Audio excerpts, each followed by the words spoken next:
Good evening. I know, what's going on with the world? We are on a Wednesday evening. Oh, I'm most unsettled. As most vloggers do, I get emails saying, try this, test that, have a go at this. And the majority of stuff I say, thanks ever so much, but I'd really rather not, because it's something I wouldn't use. And if I can't use it, I don't feel justified in giving a review on it or even attempting to use it.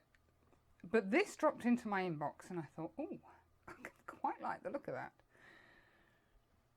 And I haven't, as yet, even opened it. So I'm hoping this is what I think it is, because if it's not, it's going to be a properly bad video. Now, as the title said, we're going to talk gimbals, and you all know that I had a bit of a nightmare. I started off, yes, I know I'm cutting towards myself with a sharp implement, but hey, you can't have it all. I started off with a Xeon Smooth Q, which I really liked. I managed to break it, but hey, that's just me. It's going to be interesting. Eventually, due to abuse, it gave up the ghost. So I thought, I'll try the Xeon, I think it was the Smooth Q4 or something. And on paper, it did everything I wanted it to do. Excuse me. Really excited about opening this, and the fact that I can't is driving me mad. And yeah, I just didn't gel with it. So I put a shout out saying, can anybody, excuse me, it is like 900 degrees in this house. Can anybody recommend one? And the DJI OM5 was my weapon of choice after that. And I really like that. It's not as smooth as the Smooth Q that I had to start with. But I got on with it. It didn't fall over. It didn't need any fandangling setting up. It just worked straight out the box. I did try it with the app, but then I got bored with the app, so I didn't bother. But then this company said, would I like to try this? I'm hoping that this is focusing. It's the Hohem iSteady V2. And I looked at it, and initially I thought, oh, it's just another gimbal. I'm impressed with the packaging, if nothing else. But when I looked into it, I thought, actually, that looks really smart. If it works, I think that could be most useful. It has a couple of little tricks up its sleeve. So this is yours and mine's first look at it. Now, I haven't charged it. As you've seen, I've just literally taken it out of the box. So I'm going to have to sit and read the instructions, which is something I don't tend to do. As I say, it has, it has a couple of tricks up its sleeve which really appeal. Let me get into here. Yep, we've got the obligatory bag. I've got one for that just sits in the bottom of my camera bag. And I'm guessing this is the instruction booklet. So my plan is, eventually I said, yes, yeah, I'm really interested in that. Send me one over. Thankfully, that's in 34 different languages and there's only 10 pages. Great, that's my bedtime reading, isn't it? I have watched a couple of other review videos on it and thought, yeah, we'll give that a try. First impressions, tell you what, let me just take that off there. So I'm doing like for like. That's the OM5. I would say it's about the same weight as the OM5. So that's a good start. It's a funky cream colour that'll get dirty really quickly. My grey OM5's got dirty really quickly as well.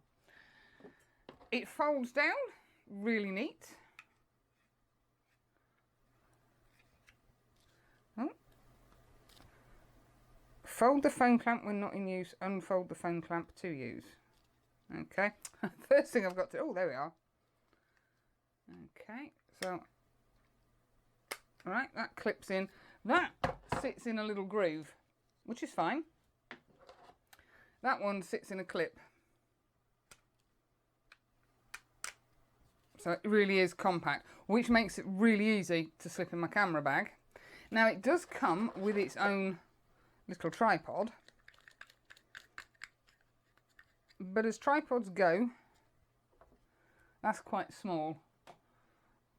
Although, to be fair, it doesn't then sit any lower, really.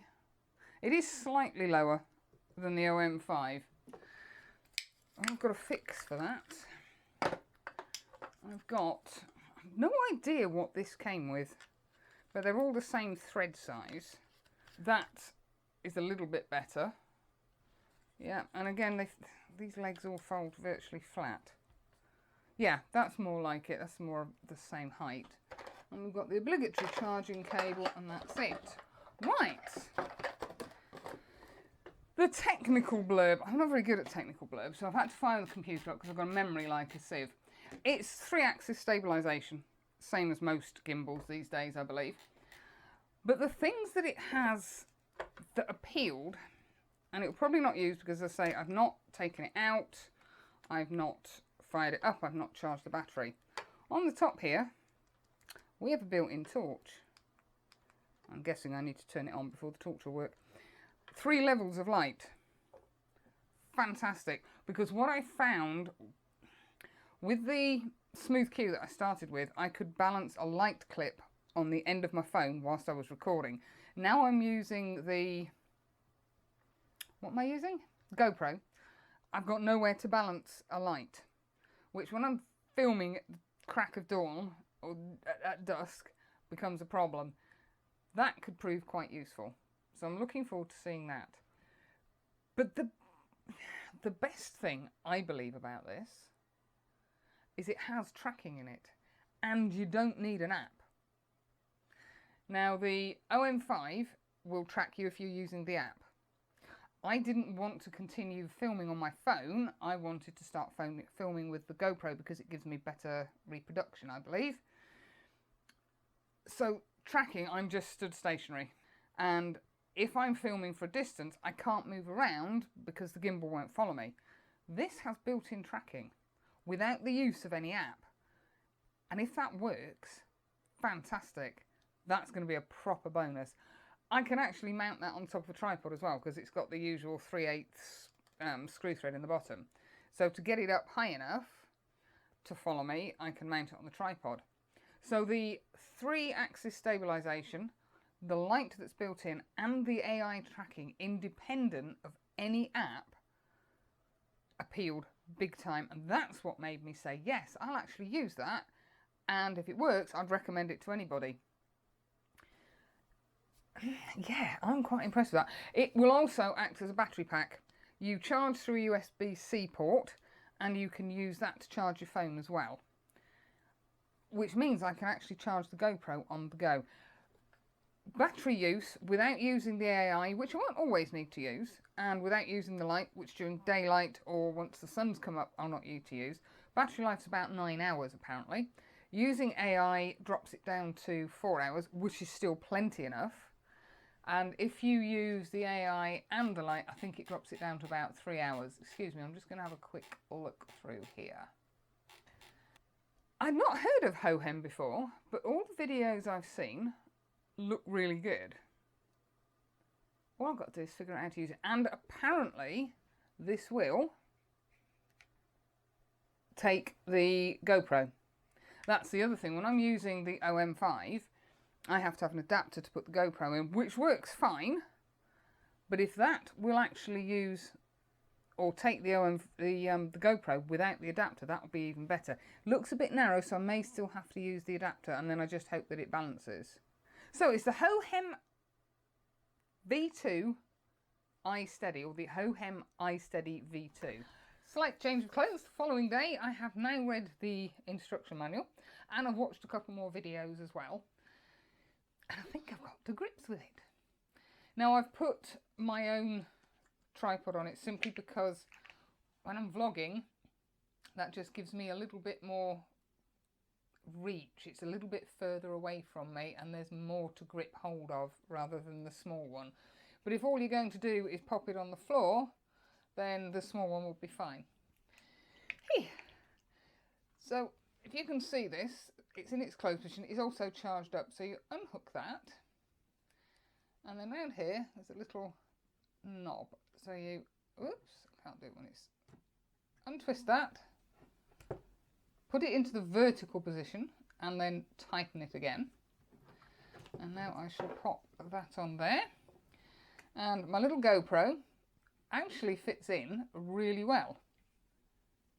There we go.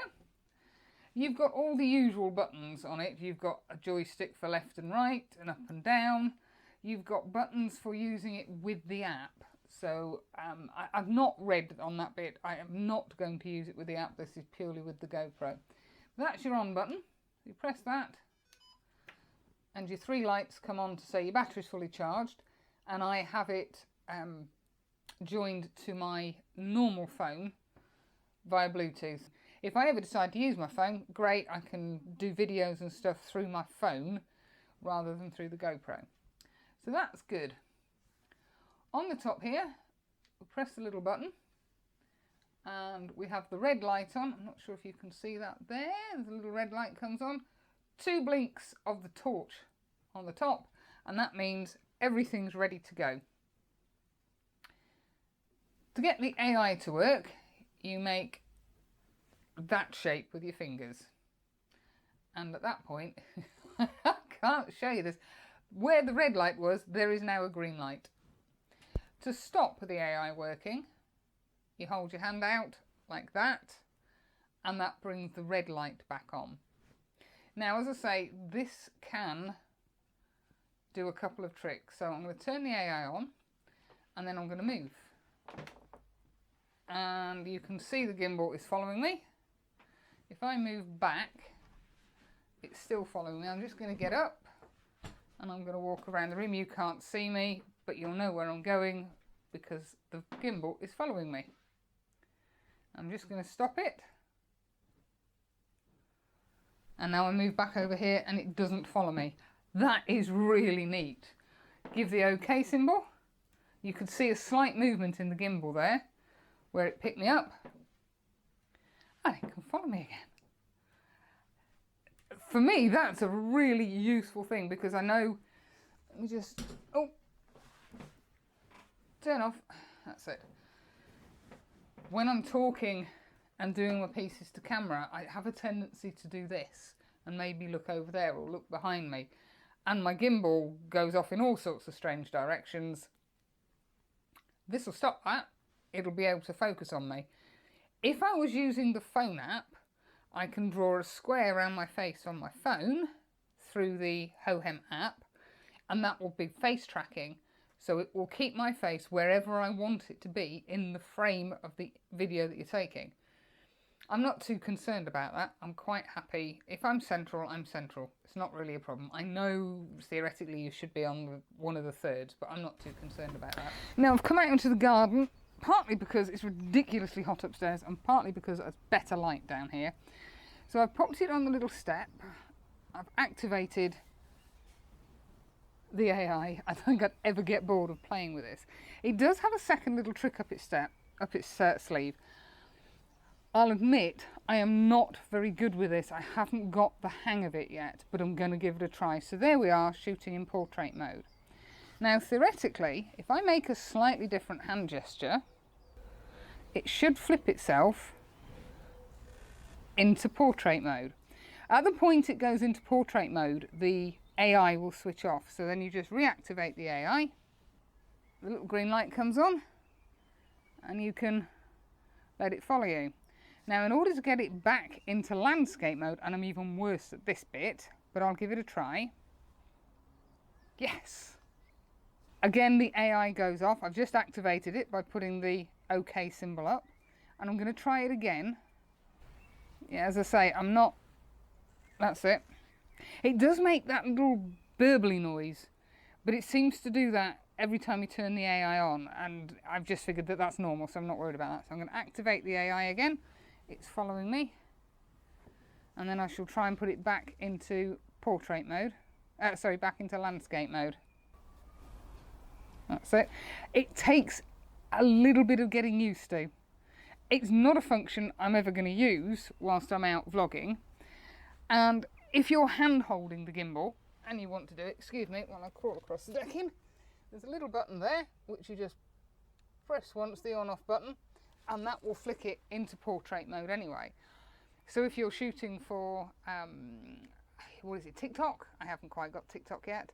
Or you want to do an Instagram live whilst you're in the middle of doing a normal vlog, you can just press the on-off button briefly and it will flick it between portrait and landscape mode. It does need good light.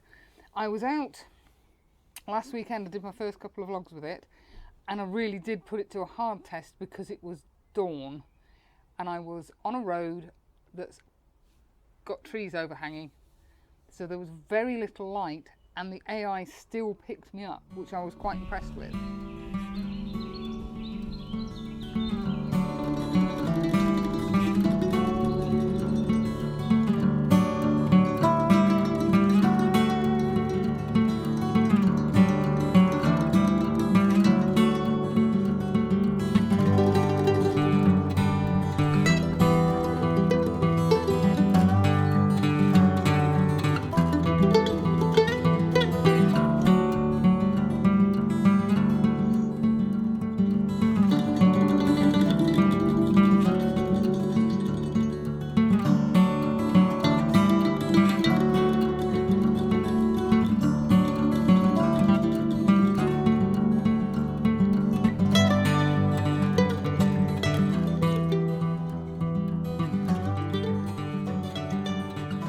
So yes, it definitely takes Gimbals to a whole new level. Let me just see if I can turn it on again, or am I too close? I think I'm too close. Oh, that's it. I was trying to turn it off instead of turning it on. As I say, I'm really happy that it... Let me turn it off because it's trying to follow me. That's it. I'm really impressed that it holds the GoPro. They do, Hohem do a action camera specific gimbal, but that doesn't have the AI function. So I said I'd try it with this. I was fully expecting to have to use my bracket, or my adapter rather, but yeah, it's not like I'm going to be running down the main street, is it? So yes, overall,